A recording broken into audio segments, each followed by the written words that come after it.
Again, that email. Tracy stared at her phone screen, letting out a deep sigh. The new email from her mother danced with the usual words, family gathering. Conversations with her mother always seemed to run on predetermined tracks, inevitably heading in the same direction. Sometimes it was about the weekend family gathering where Tracy was expected to bring a dish. Other times it was a request to help with the pick-up and drop-off of her niece and nephew. Tracy, this coming Sunday, we're all getting together.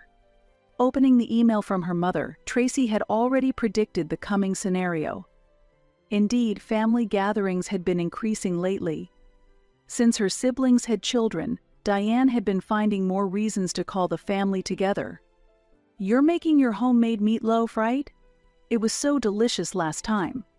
Before replying, a deep sigh escaped. Indeed, the meatloaf Tracy brought last time was well received, but it had taken 3 hours to prepare. This weekend, Tracy has a deadline of a project looming. "Sorry, I'm swamped with work this week." "Oh, work again?" It was the same last time.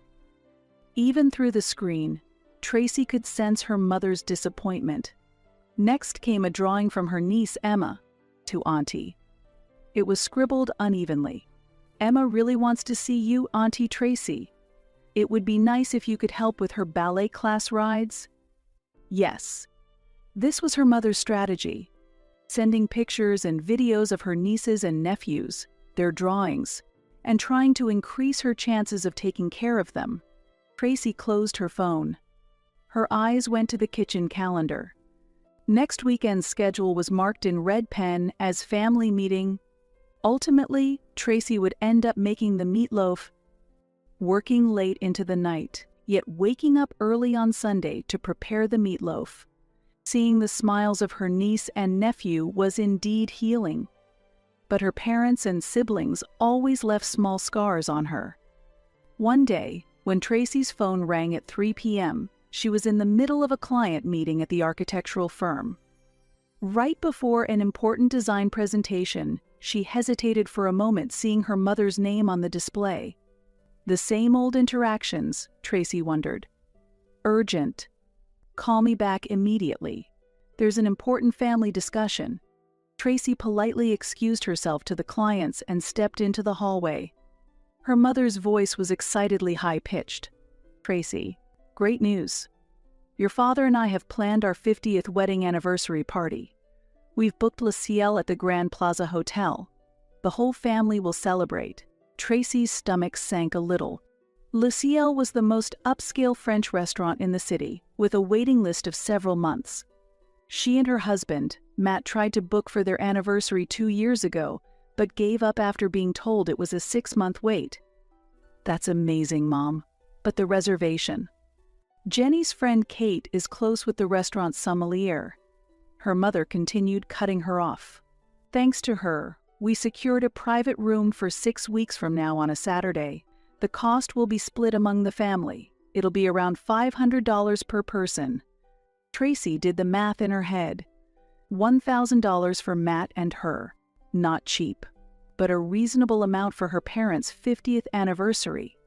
She could easily cover it with her bonus she received last month, thanks to a major project. "Okay, Mom, we'll be there." There was a pause on the other end. Tracy instantly understood what that silence meant. That characteristic pause when her mother was about to say something. Tracy, actually." Her mother's voice suddenly became quieter. "The restaurant does not allow children under 12. Could you and Ben take care of Jenny and Richard's kids? You handle them so well." "Wait!" Tracy interrupted her mother. The view outside the hallway window seemed to distort for a moment. "Matt and I won't be able to attend the party, just so that we can take care of the kids. But you two don't have kids." That word. Again, that word. Memories of the past flashed through Tracy's mind like a carousel. About 6 months ago, after a birthday party at her parents' house, her father called Tracy into his study with a serious look on his face. "I have something to discuss with you," he began, pulling a brown envelope from the desk drawer. Ben's eldest son is going to take the entrance exam for a private middle school. They've started to tutor him, but since Ben and his wife both work. Tracy immediately understood the veiled intention behind her father's faltering words. "Tracy, you don't have any children's education expenses. Could you help out with about $100 a month?" Tracy paused for a moment. "Is my sister helping out in the same way?" "No, she has 3 children of her own. It's tough for her." As her mother entered with coffee and snacks, she added, "Tracy, you can afford it, right? Education is important for children. We're family, so we have to help each other." Silently standing up, Tracy replied, "Let me think about it," and left the study. Her mother followed her to the entrance, throwing words at her back. "Tracy, since you don't have children, you have money to spare for the family. You understand that, right?" A year ago, on the day of her sister Jenny's children's sports day, despite having an important presentation, Tracy was coerced into attending because you, who are childless, can surely take a day off. As a result, she lost an important client.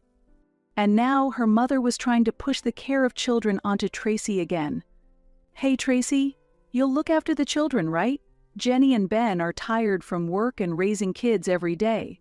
We want to enjoy our anniversary just us adults. Since you and your husband don't have children, you can always make time, right?" "That's a result of our choice," Tracy responded calmly but firmly. "Choosing not to have children allows us to cherish our time together. We're family, Tracy. It should be give and take." Yes, indeed, Tracy bitterly thought to herself. Always her giving, them taking.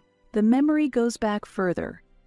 3 years ago, during Christmas at Jenny's house, Tracy was washing dishes in the kitchen while her sister and mother talked in the next room. Do Tracy and Matt really not want to have children? They just want to do what they like. But it's convenient for us, isn't it? Always having a babysitter available in a pinch. The pain from that moment still lingered deep inside her heart-on. Such bitter memories had gradually left their scars. "I'll think about it," Tracy said shortly before hanging up the phone. Before returning to the meeting room, she let out a deep sigh. That afternoon, the client meeting ended as scheduled. However, Tracy's mind was unsettled. She tried to continue working in the office but couldn't concentrate. Eventually, she decided to leave work early. On her way home, Tracy stopped by a local wine shop. Richard, the shop owner, knew her preferences well. "You seem different today." Richard looked at her expression and said, "Something happened." After hesitating a bit, Tracy explained the situation. "Ah." Richard nodded understandingly. "I've had a similar experience. When my wife and I decided not to have children, you can imagine the reactions we got." He pulled a special bottle off the shelf. "This one is a bit pricey, but it's perfect for tonight. A special wine suits a significant decision in life." That night, Tracy explained the situation to her husband, Matt. Matt, an architect, maintained his usual calm demeanor, but anger flickered in his eyes. The couple had been married for 8 years and had decided not to have children 5 years ago after lengthy discussions and deep contemplation. At the time, Matt was involved in a school construction project in Africa. Tracy also worked at an architectural firm while engaging in support for women in developing countries. Both were proud to contribute to the world through their work. "Not having children is our choice," Tracy had said then. "Instead, let's do what we can." Since then, they have been donating part of their income to educational and women's support organizations. They were trying to contribute to society in their own way. However, their family refused to understand their choice. "Your family is always the same, huh?" Matt said, holding a wine glass. "Ever since we decided not to have children, they think they can freely use our time." As Tracy opened the wine recommended by Richard, she reminisced about past events. Indeed, that was true. Her sister Jenny has 3 children, 10-year-old Claire, 8-year-old Sarah, and 3-year-old Emma. Her brother Ben has 2 children. 7-year-old Alex and 4-year-old Nicole. Tracy had been called upon for every emergency, had her holiday plans changed, and even been asked for financial support. It was the same last Halloween. Tracy and Matt had planned a long-awaited vacation to Europe. They had made all the reservations and preparations. However, 2 days before departure, Jenny called. "Can you help make costumes for Claire's school play? I don't have time, and you're good at sewing, right?" Ultimately, Tracy canceled the trip. The cancellation fees were entirely paid by Tracy and Matt, and from Jenny, not a word of thanks, as if it were expected. "After all, my family doesn't respect our choices." Tracy sighed as she sat on the sofa. "They think our time isn't valuable because we don't have children. What should we do?" Matt sat next to his wife. "I support whatever decision you make." His words made Tracy feel warmed inside. She was glad she married him. He was the right person for her. After a moment of thought, Tracy answered, "Let's book another restaurant. It doesn't have to be Le Ciel. There are plenty of nice restaurants. A dinner just for us. And of course we won't be taking on any babysitting." Matt smiled. "That's a great idea, but the family will be angry." "It's our life," Tracy resolved. "I refuse to be treated as a convenient option any longer." That night, Tracy and Matt quietly booked a dinner at the 2-star Michelin restaurant, La Maison d'Or. It was the same night as their parents' anniversary. As she made the reservation, Tracy felt an unusual exhilaration. For so long, she had tried to meet her family's expectations. But tonight would be different. "Our time is ours." Seeing his wife's determined expression, Matt quietly nodded. The next morning, when Tracy arrived at work, there were over 10 messages about missed calls from her mother on her desk. It must be because she had emailed them the previous night that she had plans on the night of the anniversary party. She had been ignoring calls on her cell phone, but they even called her at work. With a deep sigh, she called her mother. "I'm sorry, Mom. I should have told you in the email, but I have plans that day. I can't take care of the kids." "What are you talking about?" Her mother's voice was a mix of surprise and anger. "What kind of plans are so important? This is a special day for the family." "Mom, my husband and I have important plans too." "Can't you cancel?" "No, I can't." After hanging up, as expected, calls of protest followed from her sister and brother. Tracy felt all her pent-up patience and frustrations bursting forth. "How selfish!" Jenny yelled. "Why can't you cooperate when you don't even have children?" "Busy, huh?" Ben's tone was sarcastic. "We're busy too, raising kids while working." "Yes, everyone is busy, but somehow only our child-free time is taken for granted." Tracy handled all the calls calmly, yet firmly. However, the constant calling from them during work and at all hours gradually wore her down. Sick of being harassed by her family, she felt on the verge of breaking. That night, she discussed the situation with Matt.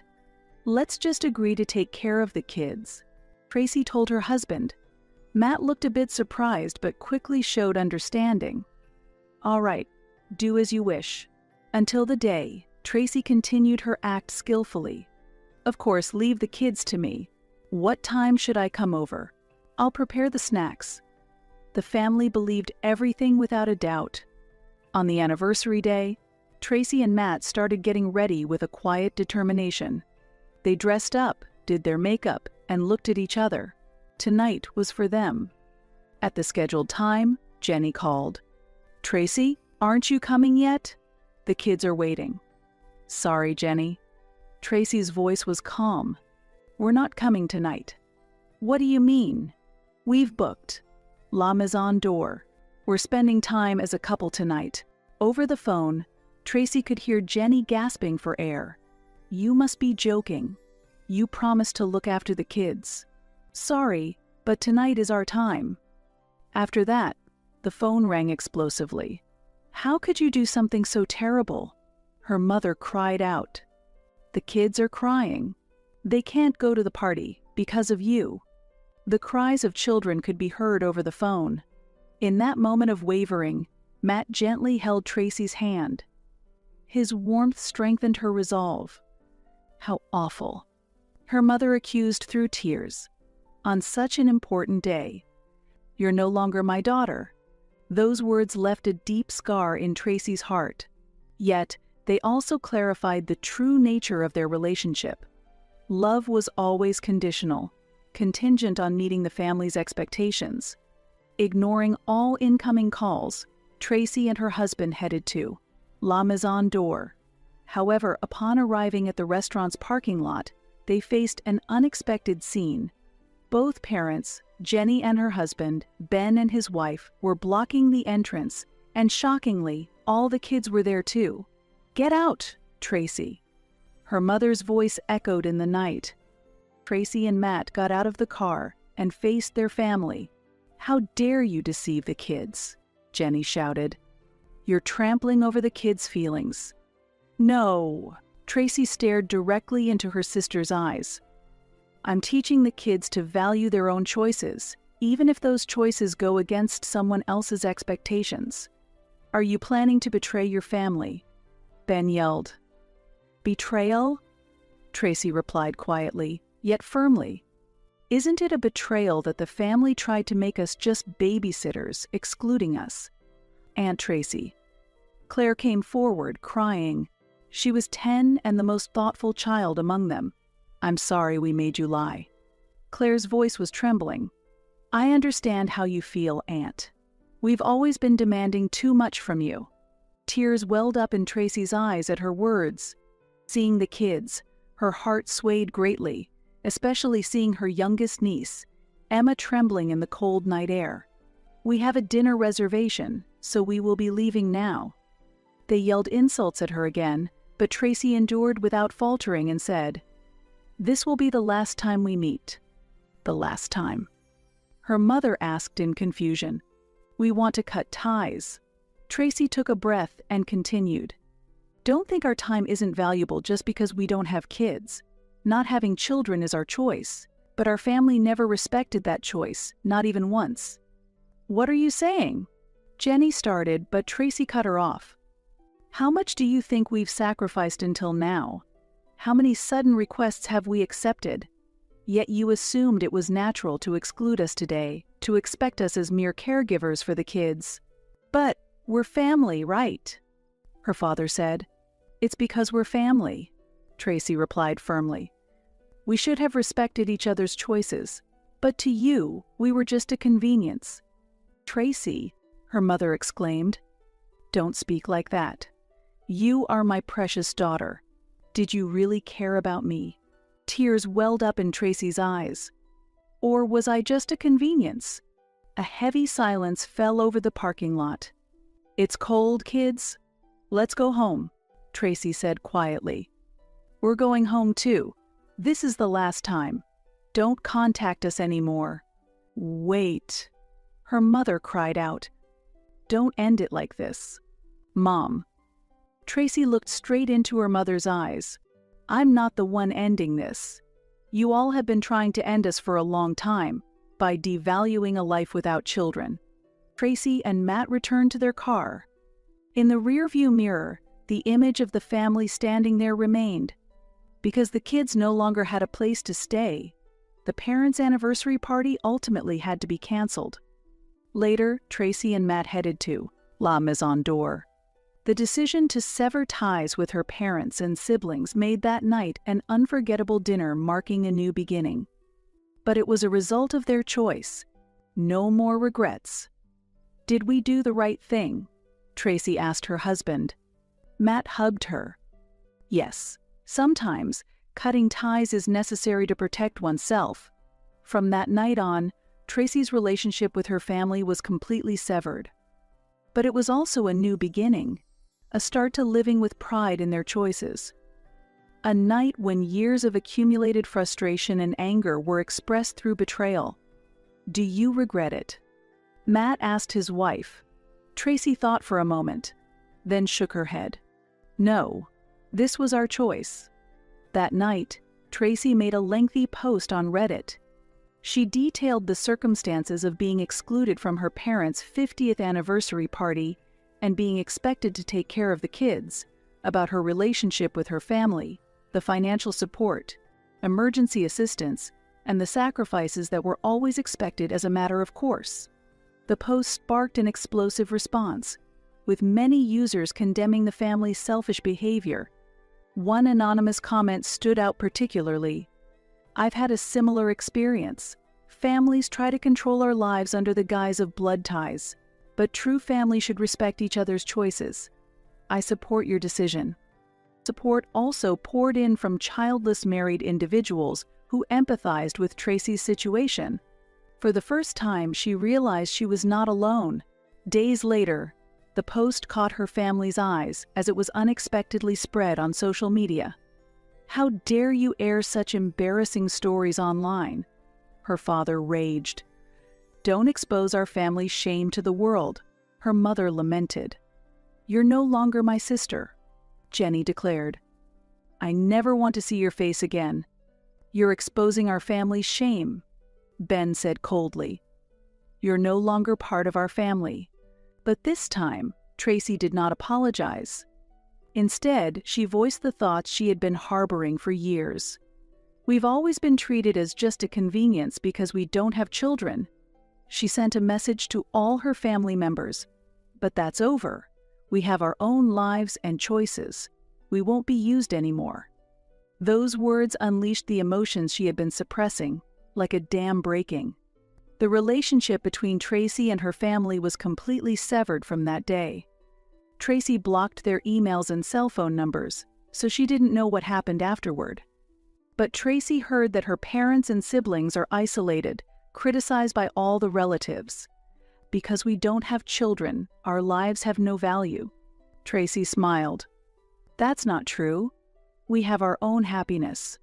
Although she sometimes saw photos of her niece and nephew posted on social media, direct interactions had ceased.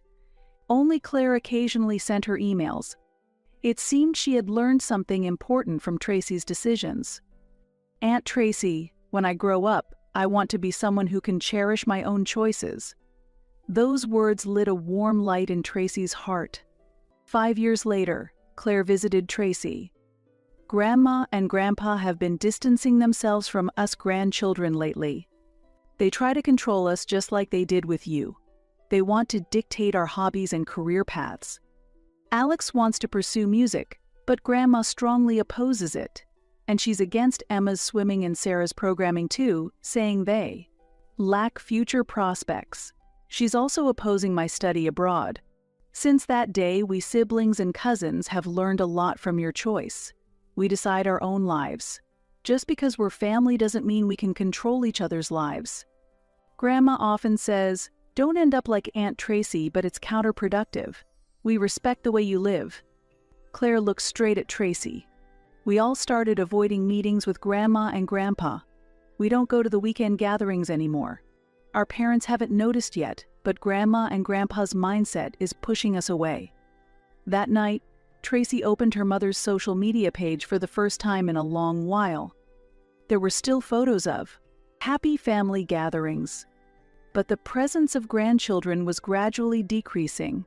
Instead, old family photos increased, and comments like, "I miss those times," were becoming more prominent. Ironically, the very thing Tracy had been trying to communicate was now becoming a reality. The attitude of trying to control others' lives can even break the most important family bonds. A few days later, a message came from her mother through social media for the first time in a long time. "Tracy, something's wrong with the grandchildren lately. They're distancing themselves from me like you did." "Why?"